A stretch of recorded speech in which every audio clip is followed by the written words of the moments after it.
Hi everyone, my name is Ami and I'm going to briefly talk you through how to request a budget for your CSE student group.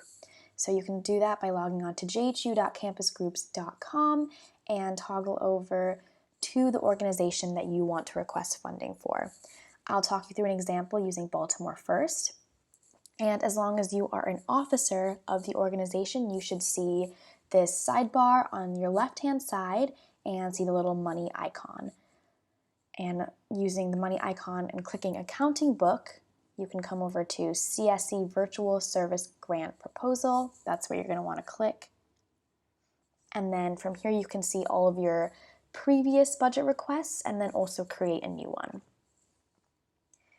So as long as you are in a CSE organization, make sure that your budget request type is CIRAC Funding Request and give us a descriptive title of what you want the funding for and an explanation right here. You can click on High Priority since there are only a few more days until we can approve these budget requests and someone will get back to you in 5 to 7 business days.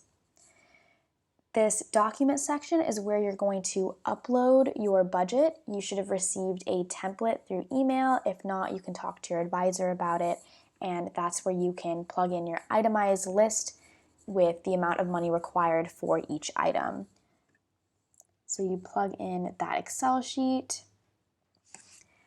All events and all volunteering is virtual through the CSE for the fall semester, so your location should be virtual.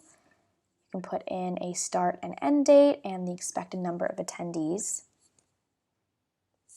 This is where you input the exact amount of money that you actually require. Under amount requested, that's how much money that you want from the CSE. Amount financed by the group could be anything that you have fundraised.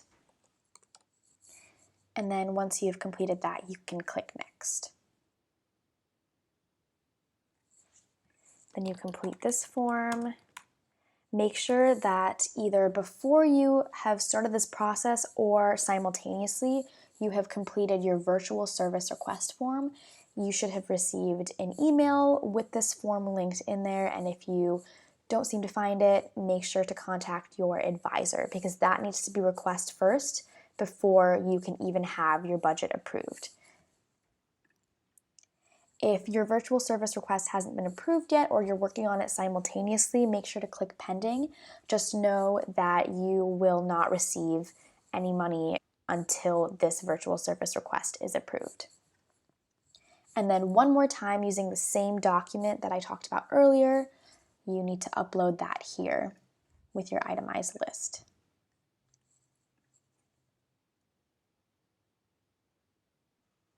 At this point, your submission is complete, so you're going to have to wait 5 to 7 business days until someone will approve of it and give you that budget.